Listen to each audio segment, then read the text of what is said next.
Hello students. So yes, paper 4, ethics.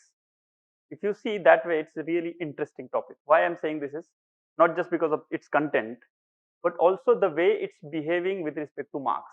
Because many people get good marks, and if you ask them as to what is the reason behind them getting good marks, they probably will not be in the position to answer because they also say somehow we got the marks.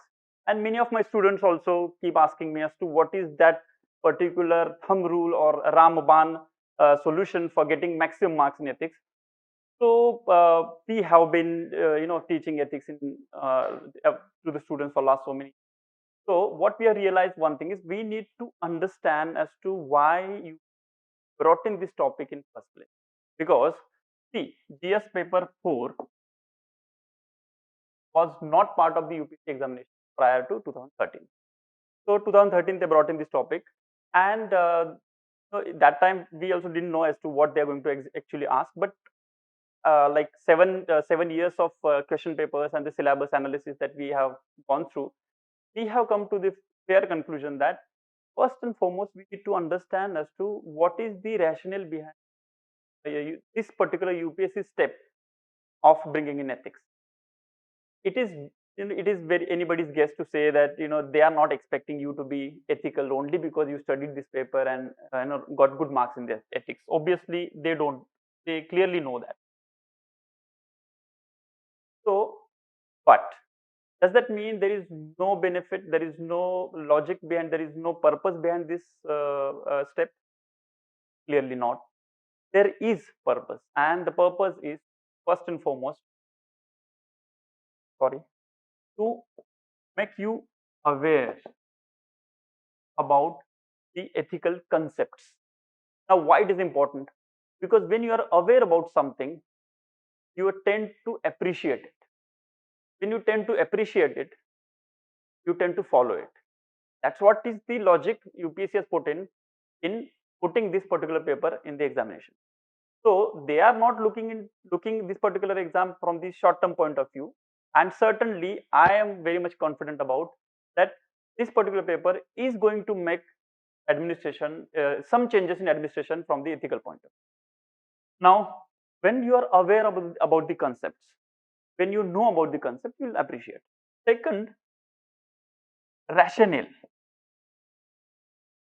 See, first, like for example, take a case of compassion. So you have heard about compassion.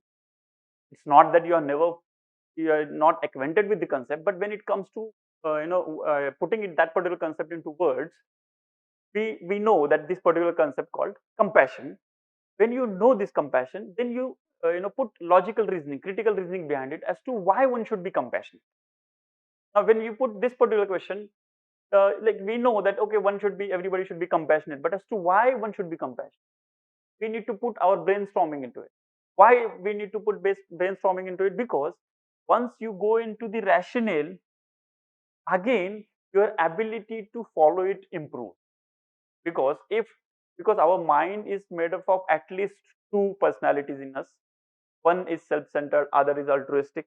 So it is always that struggle, the dilemma is always goes on as to whether I should do this or I should not do this.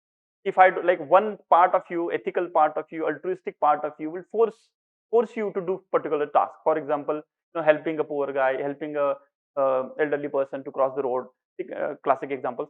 So one part of yours will always push you to do that.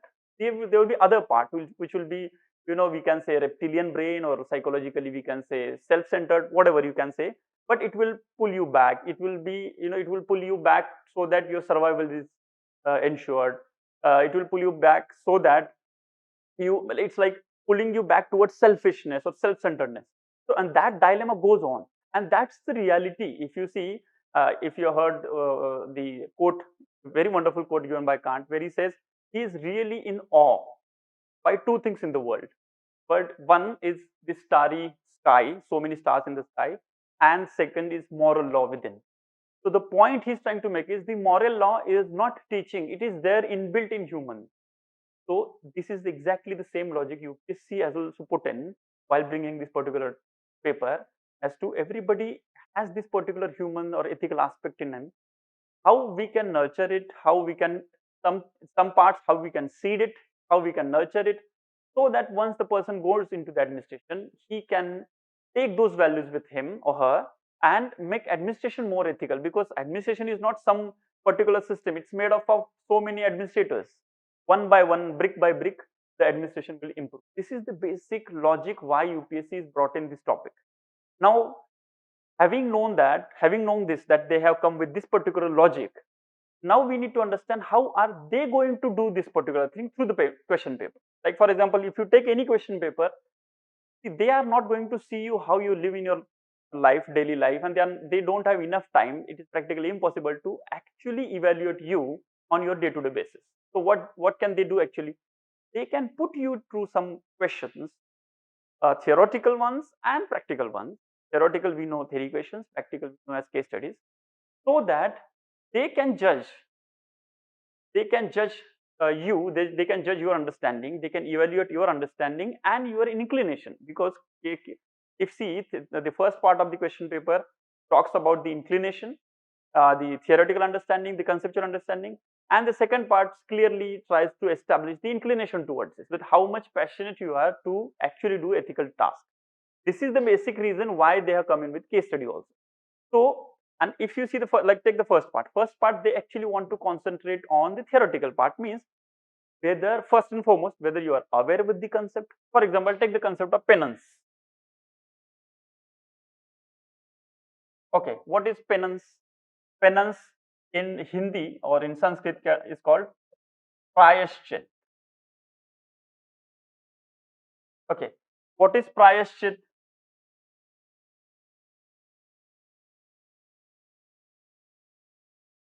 What is prayashchit and how it is different than punishment? See, first we need to be conceptually clear. Penance means something which is sumoto, which is more ethical in thing, which is, it's the person's own pain with respect to his or her own unethical conduct. Punishment is enforcement, instrument of enforcement for the same ethical conduct. But when we know penance, where we are aware with the concept called penance, and then we know it is morally superior than punishment, or morally superior than following the ethical code. Because when you do penance, means it is sumoto, you yourself realize that whatever the act I have done is not ethical and I should do something to compensate it. So when you know the concept penance, you actually appreciate it. And if you would have already known that Mahatma Gandhi actually propagated and followed this particular concept of penance very much. So what point I was trying to make is, these concepts and the understanding around it is the vehicle for you to actually, for you to actually inculcate those values in you, nurture those values in you, nurture in such a way that those become those become part of your plan of action. Actually this value system starts influencing you in such a way that you can't disobey them. If you do it, then your guilt, your inner self will start torturing you. See, you would have heard this word also, guilt and conscience.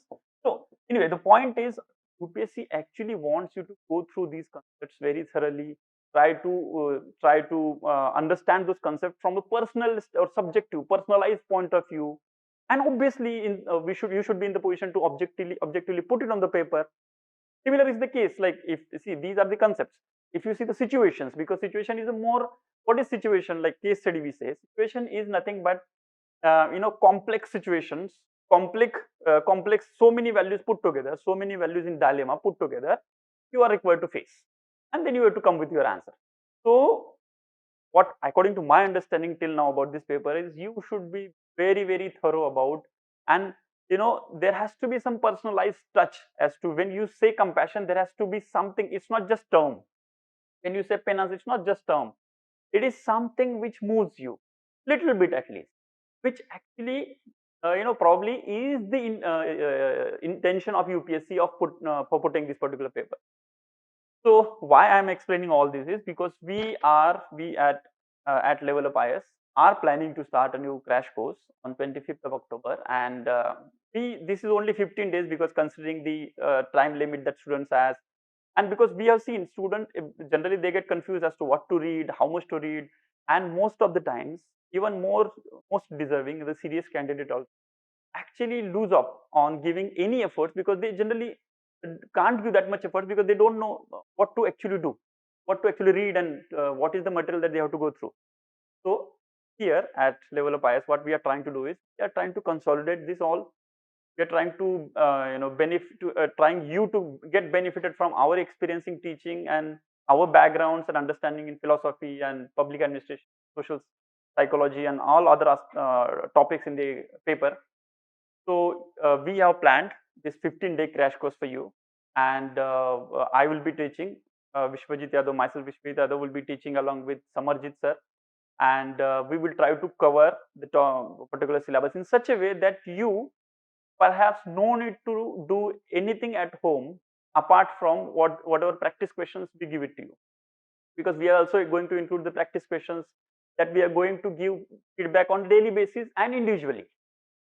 It's not just a collective lecture I'm talking about. The individual feedback of the question that you have written, obviously we'll make some digital platform for that, and you send your answers there, and then where you can give.